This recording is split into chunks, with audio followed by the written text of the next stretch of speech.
I stand alone at the edge of the harvest party, gripping a crystal champagne flute that costs more than my monthly grocery budget. The setting sun bathes the sprawling ranch in golden light, making the autumn decorations glow with warmth that doesn't reach my heart. Around me, my relatives laugh and mingle across the expansive deck overlooking the mountains outside Denver. A band plays country classics I paid for but didn't choose. My sister Maddie glides through the crowd in her crimson dress, accepting compliments on her exquisite taste. No one would guess that the vintage wine they're drinking, the catered prime rib being served, or the professional photographer documenting it all came from my bank account, not hers. I tug self-consciously at my department store blouse. The practical beige looks dull next to Maddie's designer ensemble, but that's how it's always been. Her shine purchased with my sacrifice. Everyone. Maddie taps her glass with a silver spoon, her voice carrying across the terrace. I want to thank you all for coming to celebrate our family's annual harvest gathering. My parents beam from their seats at the head table. Dad straightens his tie while Mom adjusts her freshly colored hair, both radiating pride as their favorite daughter commands attention. This year has been incredible for Ryan and me, Maddie continues, her husband nodding appreciatively beside her. Our social media presence has really taken off, and as you can see, she gestures grandly around the decorated space. We wanted this party to reflect our success. My fingers tighten around the glass. Success? I wrote the checks for everything from the valet parking to the hand-calligraphed place cards. Maddie's gaze finds me across the crowd. Something cold flashes in her eyes before she smiles sweetly. Of course, some people just try too hard to matter, don't they? The laughter that follows feels like needles against my skin. One by one, heads turn toward me, eyes knowing, pitying, or worse, amused. Uncle Robert frowns. Grandma Dorothy looks down at her plate, but no one speaks up. I keep my face carefully composed while beneath the tablecloth. My hands tremble so hard I have to press them against my thighs.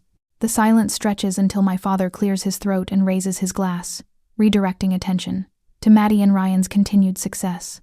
To success! The crowd echoes. I sip my champagne, tasting nothing. 1 week earlier, I sat at my kitchen table in my one-bedroom apartment, writing a check for $22,000. The autumn light filtering through thin curtains illuminated dust particles dancing above the faded countertops. I'd pushed aside utility bills marked final notice to make room for the checkbook. This is the last time, I whispered to myself, just as I had the previous time, and the time before that. Later that morning, my Toyota Camry groaned when I turned the key, the engine making an ominous knocking sound that would cost money I no longer had. The dashboard showed 187,425 miles, 12 years of reliable service now threatening to end when I needed it most. I was halfway through my morning commute when Mom called. Shelby, honey, Maddie needs to update some of the party decorations. The ones she ordered don't match the invitations. I pulled into a gas station, calculating whether I could afford both fuel and lunch today. Mom, I've already paid for decorations. Twice. But these are special imported flowers from Holland. Only $1,500 more. I closed my eyes, picturing my savings account balance dwindling to nearly nothing. Fine, I'll transfer it today. You're such a good sister.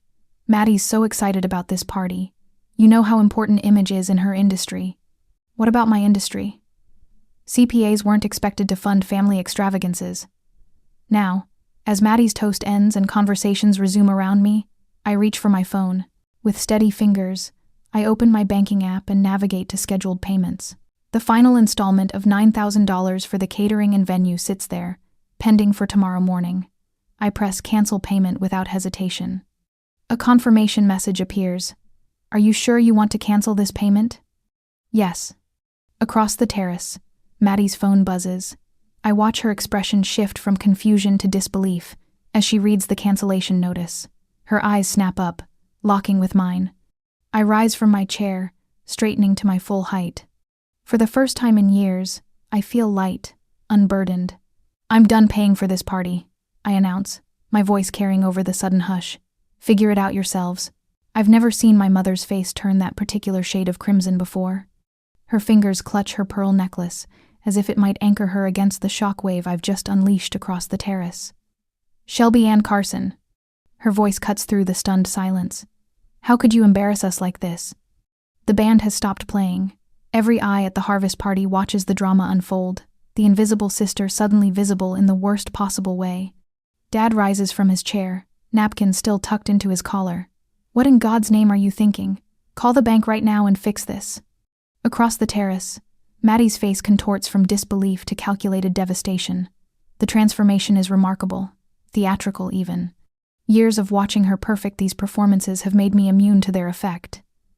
I've been thinking quite clearly, I say, my voice steadier than I feel. I've given you over $50,000 in the past 3 years. I'm done. The event planner, Vanessa, appears at Maddie's elbow, her professional smile strained. Mrs. Bellinger, there seems to be an issue with the final payment. The caterers are asking about— Not now, Ryan hisses, his handsome face ashen. He pulls at his collar, the crisp white shirt suddenly seeming too tight. The reality of what my canceled payment means is dawning on him with brutal clarity. Mom strides toward me, heels clicking against the wooden deck. After everything we've done for you. It's not a question but an accusation. We gave you life, supported your education. Which I paid back with interest, I interrupt. The words taste strange on my tongue, bitter but satisfying. Like strong coffee, every penny of my student loans, plus your second mortgage, and Dad's truck, and Maddie's wedding. Mom recoils as if slapped. Behind her, several family members exchange glances, connecting dots they've never bothered to consider before. Maddie pushes through the crowd, Ryan trailing behind her. Tears stream perfectly down her cheeks without smudging her mascara, a talent she's perfected over years of practice. You're ruining my special moment. She sobs, voice pitched to carry to the farthest guest. Everyone will remember my party for this spectacle. That's right, I say. Not for the food you didn't pay for or the band you didn't hire. A harsh laugh cuts through the tension. Uncle Robert, Dad's older brother, sets down his whiskey glass with enough force to make the ice cubes rattle. His weathered face tanned from years as a beat cop, before retirement creases into something between a grimace and a smile. She's been carrying this family for too damn long, he announces, moving to stand beside me. About time somebody said it out loud. Mom's eyes narrow. This isn't your business, Robert. Like hell it isn't. I've watched you drain this girl dry for years while Princess over there lives like a celebrity on her sister's dime. Ryan steps forward, desperation etched into his features. Shelby, please. He lowers his voice to a whisper only I can hear. The mortgage is due next week. We counted on your help for the catering bill so we could make the payment. His admission confirms what I've suspected for months. Their influencer lifestyle is a carefully constructed house of cards maintained by my bank account. From across the terrace, I catch Grandma Dorothy's eye. My father's mother sits straight-backed in her chair, her gaze keen despite her 82 years. She gives me a nearly imperceptible nod, and something loosens in my chest. I'm not alone.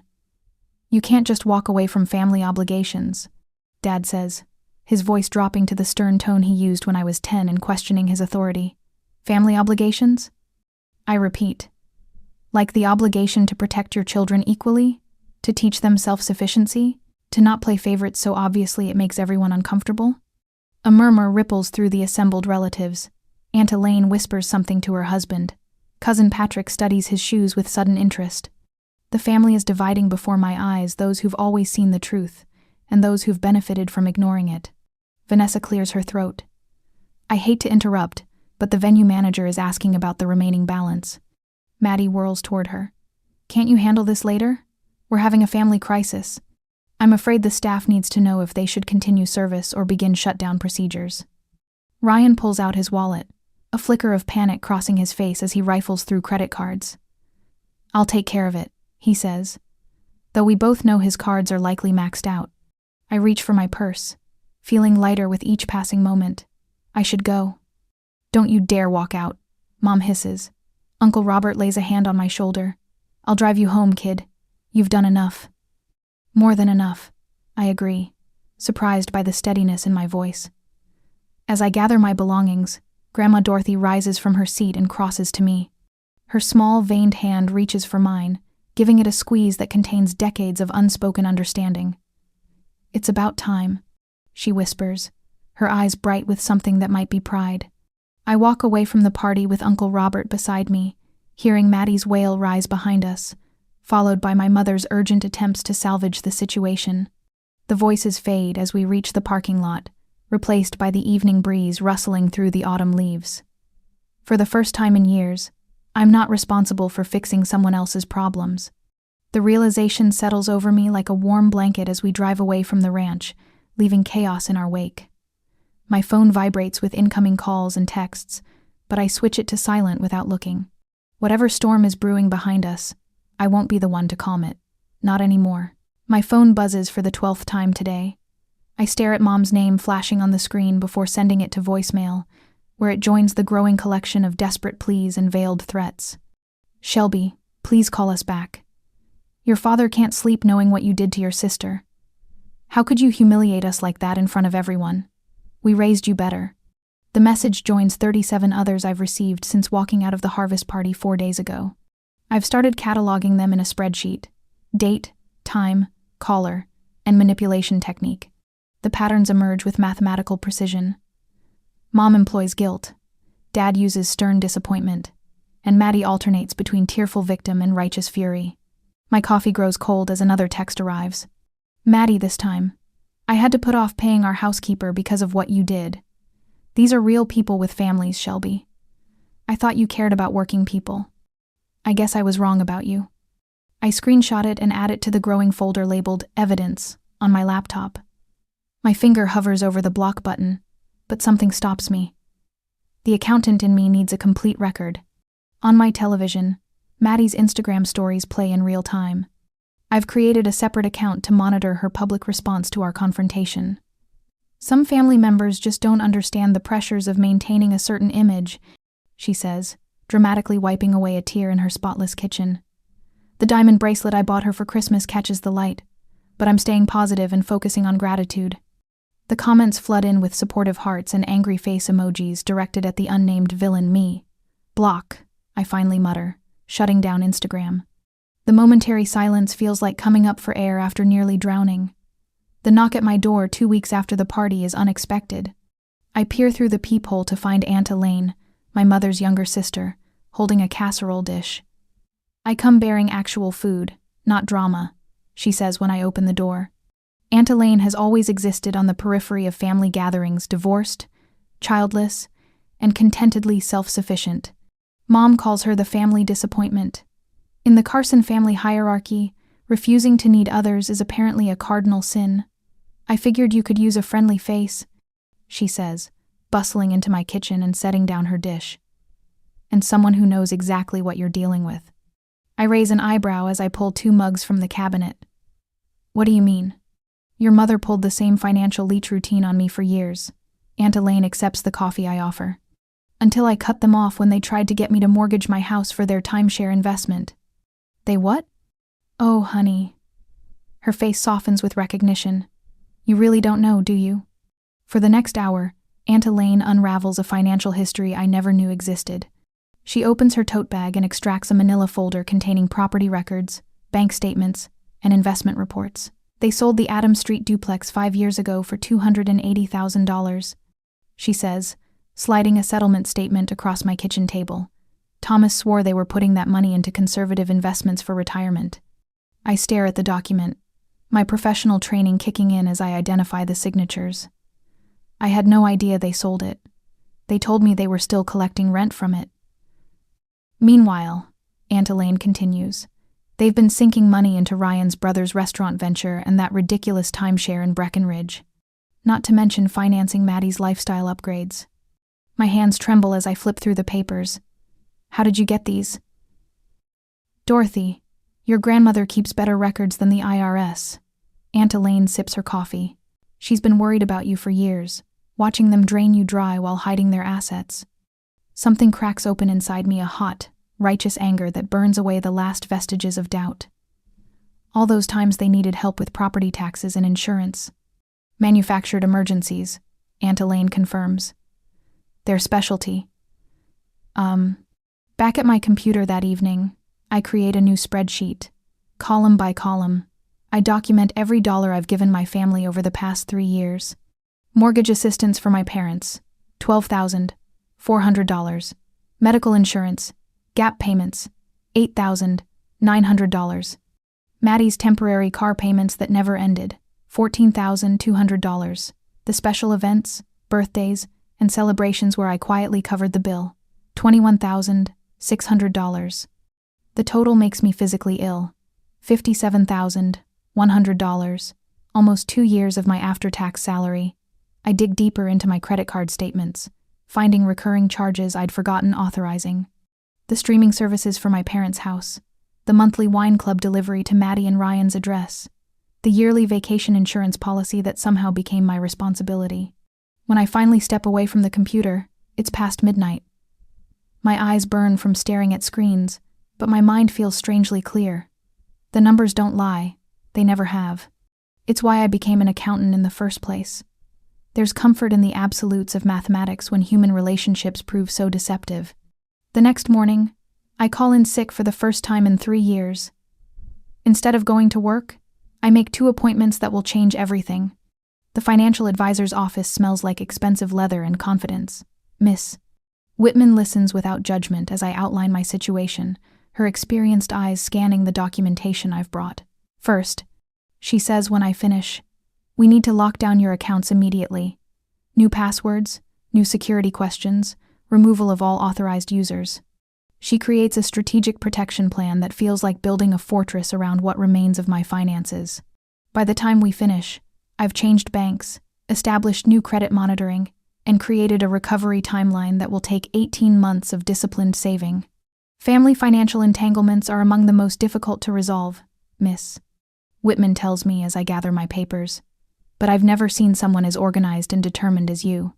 You'll recover from this. The therapist's office that afternoon couldn't be more different. Soft lighting, comfortable chairs, and a box of tissues within easy reach. Doctor Brennan specializes in family dynamics and boundary setting. "What brings you here today?" she asks. The words stick in my throat at first, but eventually they come pouring out the years of financial manipulation, the public humiliation, the recent discoveries. "What makes me angriest," I say, clutching a pillow to my chest, "is how stupid I feel. I'm a CPA, for God's sake. I should have seen the patterns." "Financial abuse often happens to financially savvy people," Dr. Brennan says. "Your professional skills weren't the issue. The emotional manipulation overrode your analytical abilities." "I'm done with it," I whisper, then louder. "I am not their ATM." "Say that again," Dr. Brennan encourages. I straighten my spine, feeling something shift inside me. "I am not their ATM." That evening, I sit at my kitchen table with a fresh legal pad. The yellow paper glows under my reading lamp as I draft the message that will redefine my family relationships. No accusations, no emotional language, just clear, irrevocable boundaries stated with professional precision. As I type the final version into my phone, I feel neither guilt nor uncertainty. The numbers don't lie, and neither will I, not to my family, and never again to myself. My finger hovers over the send button. One press will change everything. I take a deep breath and make my choice. I stand in my apartment kitchen, phone in one hand, a steaming mug of coffee in the other. The morning sun filters through my blinds, casting golden stripes across my worn countertop. For once, I don't feel the familiar knot of anxiety in my chest when looking at my bank account. 3 days have passed since the harvest party disaster, and I've spent every waking minute planning my next move. "I'm done paying for any of you." I type into the group text that includes my parents and Maddie. My thumb hovers over the send button for just a moment before pressing it firmly. The weight of those 7 words feels both terrifying and exhilarating. My phone immediately erupts with incoming calls, first Mom, then Dad, then Maddie, in rapid succession. I silence each one, setting the phone face down on the counter. They can wait. I open my laptop and navigate to my banking portal. The list of recurring payments stretches longer than it should for someone living alone. Monthly transfers to my parents for their roof fund. Automatic payments on 3 credit cards I've never used. A subscription to a meal delivery service that only delivers to Maddie's address. One by one, I click cancel. Each confirmation screen asks if I'm sure. I've never been more certain of anything. When I reach the authorized users section, I find 5 names attached to my accounts. Mom, Dad, Maddie, Ryan, and even my teenage niece. I remove them all, watching the little green check marks change to red X's. Complete. The draft email to my extended family has been sitting open on my screen for hours. I've rewritten it 12 times. The 13th version is simple, factual, and unapologetic. For years, I've provided financial support to my immediate family. This arrangement has become unsustainable and one-sided. Effective immediately, I am ending all financial assistance. Any outstanding debts remain my family's responsibility, not mine. I would appreciate your understanding and respect for my decision. I press send before I can talk myself out of it. The first wave of backlash hits faster than I anticipated. The doorbell rings just after noon. Shelby Elizabeth Carson, open this door right now. Mom's voice carries through the thin wood, followed by Dad's heavier knocking. I peer through the peephole. They look disheveled, panicked. Dad's tie hangs askew beneath his unbuttoned collar, something I've never seen in my life. We can talk when you're calmer. I call through the door. I'm not discussing this while you're shouting. The event planner is threatening to sue Maddie, Mom wails. You can't do this to your sister. I'm not doing anything to Maddie. I'm simply stopping doing things for Maddie. There's a difference. Their voices fade as I walk away from the door, hands trembling but resolve unbroken. My phone buzzes with a text from Ryan. Our mortgage is late, the bank called. Please, Shelby, just until we get back on our feet. Before I can even process this, Maddie's tearful voicemail plays. The event planner is threatening legal action. How could you humiliate me like this? After everything I've done for you. I almost laugh at that last part. Everything she's done for me? The delusion is staggering. Another call comes in, Uncle Robert. I answer immediately. Holding up okay, kiddo? His gravelly voice sounds concerned but proud. Better than expected, I admit. Though Mom and Dad just showed up unannounced. I figured they might want me to come over.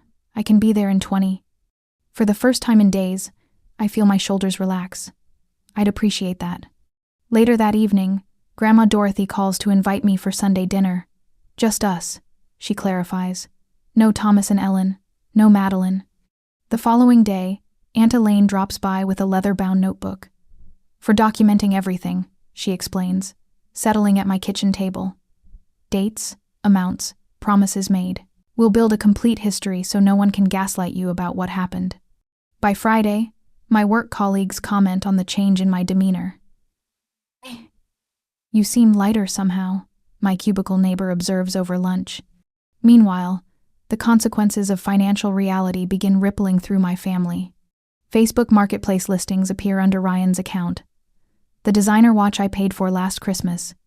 Maddie's barely used exercise equipment. Their second car. A neighborhood friend mentioned seeing a realtor's sign outside my parents' house. Maddie's Instagram, once filled with glamorous outfit photos and elaborately plated meals, now features recycled content and vague captions about weathering storms together. Each piece of news should make me anxious or guilty. Instead, I feel a spreading calm, like cool water flowing through my veins. In my newly quiet apartment, with bills I can manage and a future I can plan, I finally recognize the feeling, peace. The Monday morning calm of Prescott Accounting shatters when the glass doors burst open. My father strides in first, his face flushed with the particular shade of red reserved for mortgage payments and football games. Mother follows, dabbing theatrical tears with a monogrammed handkerchief. Maddie trails behind, sunglasses perched on her head despite the overcast day. I spot them from my desk and my stomach drops. 8 coworkers plus our receptionist Brenda turn to stare at the commotion. My fingers freeze over my keyboard, the quarterly tax report forgotten. There she is, Dad announces, pointing at me like I'm a fugitive. Our daughter who thinks she's too good for family. I rise slowly, conscious of every eye in the office. Dad, this isn't appropriate. I'm working. Working? Mom's voice rises an octave. While your sister's life falls apart? Brenda's eyebrows shoot up. My boss, Mark, emerges from his office, confusion etched on his face. Is everything all right, Shelby? He asks. Before I can answer, Dad steps forward. His voice drops to a threatening rumble that still carries across the silent office. Either you help your sister financially or you're no longer part of this family. It's that simple. Mom's theatrical sobs punctuate his ultimatum. She clutches Maddie's arm for support, though it's unclear who's supposed to be supporting whom. I feel a strange calm settle over me, like the eye of a hurricane. Mark, I apologize for this interruption. Would you mind if I take my lunch break early today? Mark nods, eyeing my family with the wariness of someone spotting a leaking gas line. I gather my purse and cardigan, then walk toward the conference room. We can speak in here for 5 minutes. That's all I can spare. Once the door closes, I turn to face them. This is my workplace. You don't get to threaten me here. Threaten? Mom presses a hand to her chest. We're trying to save this family. By ambushing me at work? That's not saving anything. Maddie steps forward, designer sunglasses now covering puffy eyes. The event planner is suing us, Shelby. $9,000 plus penalties. Ryan's parents are furious. His dad called him worthless. And this is my problem because? I keep my voice even, professional. Because you're the one with money. Dad explodes. You've always been the responsible one. I've been the ATM. I correct him. There's a difference. I check my watch. You have 3 more minutes. Then I'm going back to work, and you're leaving. Mom's tears dry instantly. I knew you'd turn cold, just like your Aunt Elaine. I nearly smile at the unintended compliment. I've scheduled a meeting for Saturday. My financial advisor's office, 10 a.m. I'd like you both to attend. Maddie, you're welcome to come too. Financial advisor? Dad scoffs. What for? Clarity, I answer. Now your time is up. I hold the door open, and to my surprise, they file out without further argument.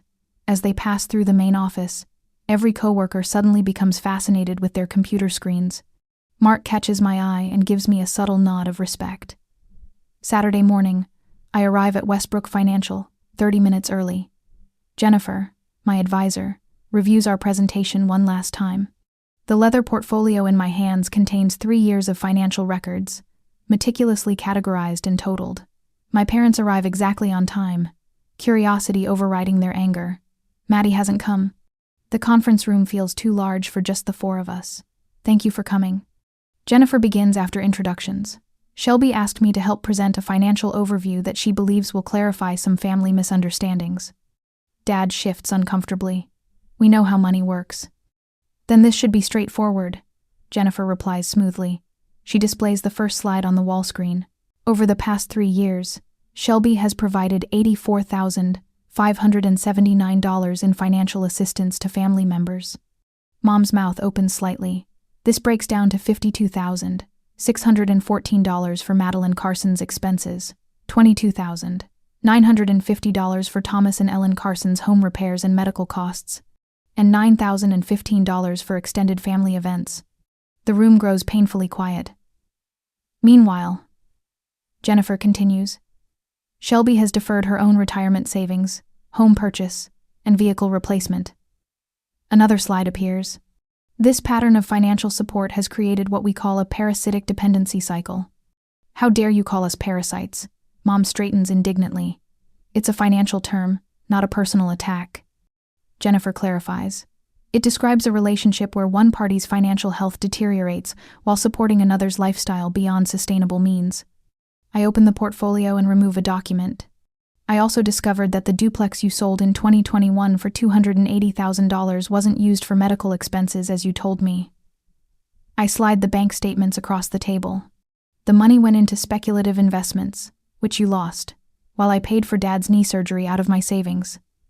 Mom's face pales. Dad stares at the papers, unable to meet my eyes. I'm not here to shame you. I tell them quietly. I'm here to establish reality. I can no longer financially support the family. The well is dry. Your sister needs Dad begins. What Maddie needs isn't money, I interrupt. She needs consequences. I close my portfolio with finality. Later that week, Maddie's Instagram presence takes an unexpected turn. Her followers begin commenting on the disconnect between her luxury posts and reality. Someone spots her working at Starbucks and shares it online. The carefully crafted illusion crumbles with each authentic moment captured by strangers. 3 weeks after the financial meeting, Ryan moves out. Maddie posts a cryptic quote about betrayal, but her followers flood the comments with questions about the Cartier watch she'd showcased the previous day while complaining about not making rent. The final confrontation occurs at Grandma Dorothy's home on a Sunday evening. She's invited the entire family for dinner, something she hasn't done in years. The tension around her oak dining table feels thick enough to slice. Uncle Robert carves the roast beef while Aunt Elaine distributes plates. Maddie sits opposite me, eyes downcast. My parents occupy their usual places at the ends of the table, their authority noticeably diminished. Before we eat, Grandma Dorothy announces, "I want to say something." She reaches for my hand. "I've watched this family take advantage of Shelby for years." I said nothing because I thought she needed to stand up for herself. Her eyes meet mine. "I'm glad you finally did, dear." Maddie's fork clatters against her plate. "So this whole dinner is about praising St. Shelby?" "No," I answer calmly. "It's about establishing new boundaries." I address the entire table. "I love you all, but I will never again put my financial security at risk for anyone else's comfort." Mom starts to speak, but Dad touches her arm, stopping her. The realization in his eyes tells me he finally understands. Maddie's composure fractures completely. "You've ruined everything." Tears stream down her face, mascara tracking dark rivers over her cheeks. "Ryan left me. My followers think I'm a fraud. I had to sell my car." Her voice rises with each confession.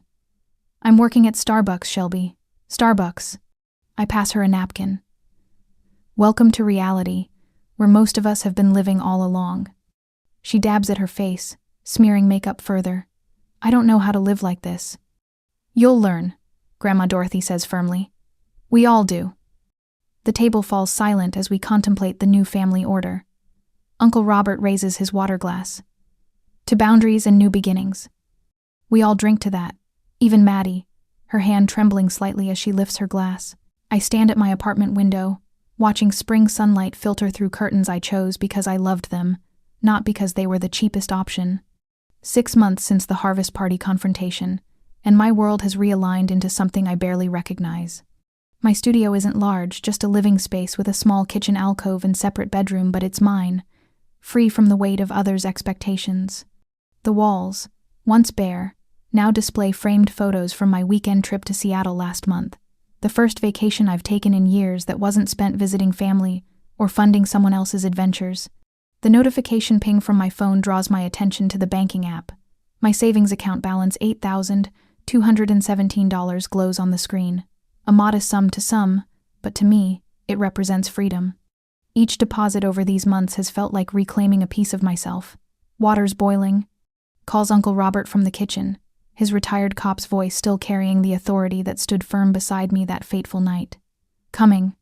I join him, stirring the pasta while he chops vegetables for the sauce. Sunday dinners have become our tradition, sometimes at his place, sometimes here, occasionally at Grandma Dorothy's. Tonight, Aunt Elaine will join us, bringing her famous apple cobbler. "Your mother called me yesterday," he mentions, carefully keeping his tone neutral. I nod, no longer feeling that familiar spike of anxiety. They're trying. I'll give them that. The tentative lunch I had with my parents last week marked our 3rd meeting since I'd established boundaries. No money discussed, no unexpected requests, just conversation that occasionally felt genuine. And Maddie? I smile slightly. Working full-time at the coffee shop now. Her Instagram shows fewer designer outfits, more honest moments. I don't mention the awkward text she sent, asking if we could talk soon. That bridge needs more time. The doorbell interrupts us. Grandma Dorothy enters, kissing my cheek before handing me a small potted plant. "For your collection," she says, nodding toward the growing array of greenery by my window, another new hobby I've discovered. Later, as we gather around my modest dining table, a secondhand find, I refinished myself in my cooking class, instructor's workshop. I look at these people who supported me when standing alone felt impossible. "I wanted to tell you all something," I say, refilling Aunt Elaine's water glass. "Dad called yesterday about the harvest party planning. They want me to help coordinate." 3 concerned faces turn to me. I told him I'd be happy to attend as a guest, but my wallet and my time are my own now. The words come easily, without the trembling uncertainty that once would have accompanied them. Uncle Robert raises his glass. "To boundaries. To growth," adds Grandma Dorothy. "To knowing your worth," Aunt Elaine concludes. The next morning, driving to work in my new-to-me Subaru, practical, reliable, within my budget, I catch myself smiling at the road ahead. The promotion I received last month came with a small office, my name on the door, a daily reminder of what happens when I focus my energy on my own life, instead of rescuing others. I adjust the rearview mirror and see a woman with clear eyes and relaxed shoulders. The price of generosity should never be your self-worth, a lesson that cost me $50,000 but saved my life. Some things I've learned are beyond calculation.